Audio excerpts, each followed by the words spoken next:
Kani nga pangutana, balik-balik na jud mga maring. Dugay na kung sikik sa gubang ani nga pangutana. Sige po kog tubag kay daghan kay mga babayi, mga maring, mga asawa nga masigig pangutana sa ako nga wa man pud ko ta experience kay bayot man pud ko. Di man pud ko babayi. Pero based on my research and intellectual capacity, sharing my expertise to the woman of today. Ang rason gyud, aside sa dili ka hygienic, kana yung dili ka kabalong mang-shave sa imuha nga bilahan. Punto por punto. Ayaw kong ibash. Kaya tinuod ning akong istorya nimo. Maunang mingon sila, mamilye, kinsa may labing mas anso? Ang lalaki or ang babayi? Sa kategori nga walay shibanay og mga balahibo dool sa pangagian, alagian sa ihi, inigtangka nato sa matag adlaw nga tanan. Ang lalaki mga maring mubaho ra gyud na kung dili kahugasan.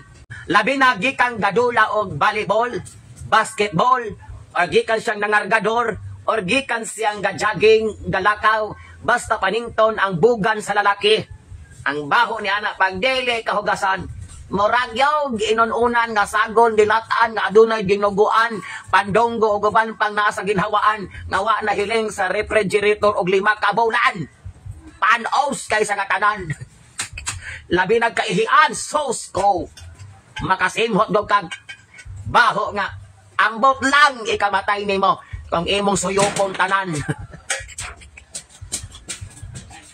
Pero kumugasan, batagang safeguard. Ang kabaho sa mga lagay sa lalaki, maulian. Sa mga babae, may peligro. Jogging mo, walking mo, volleyball, basketball. Kung sa panyo mga trabaho, na yung mangihi mo, kung di na ninyo hugasan, mangansog yun mo nga murag atong arinola sa 80 nga tiguan. Asero kayo sa ngatanan.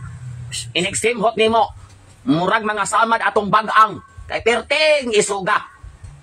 Pangutana, ngano man ang lalaki kung pangihi lang, layo guna sa gitawag natong baho-bahuan.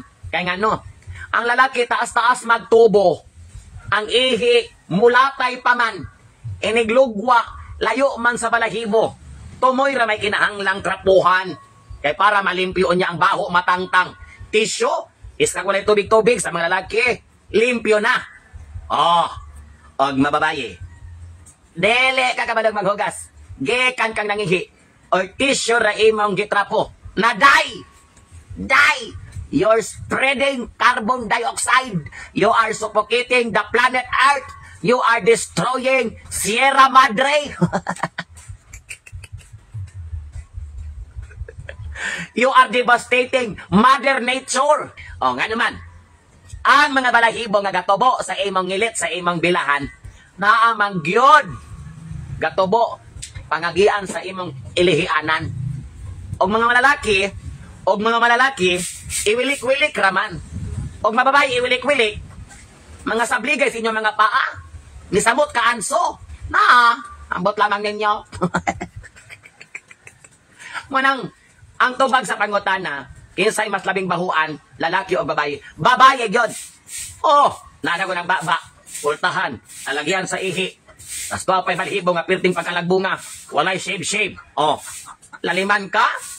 Ingredients to, munang baga kay mga bulbul kay. Murag fertilizer to mga ihi, nga wala waswase. Di ba? Carbon dioxide can help the trees grow and prosper. Mausag na sa mga bilahan. Pag mangihi mo, di nyo hugasan, ang kato mga lagok-lagok, mabilin sa mga ngilit-ngilit sa bilahan. Moto check pampatambok sa mga balahibog, nanobo diyang dapita. Naman ang pirting bahua.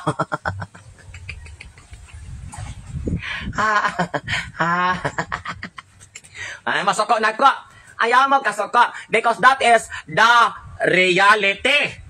Mauna siya ay realidad.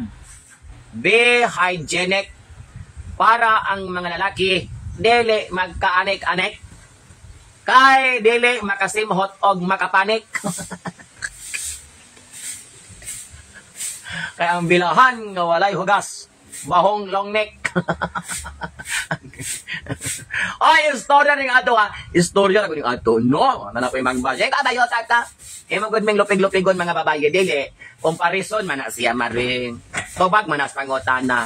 Kung nga po may tubag sa pangutana, kamo na po na may depensa. Kaya ako, base man ni sa akong mga pananaw sa kinabuhi, nabasahan, o gaban pang mga libro nga akong nakitaan, nga maugyog ko na siya ang tubag sa pangutana. Ambot lang ninyo. Umuto mo, ha? Disgrasya. Lahi ka na ka dyan mga palaopian, chwap.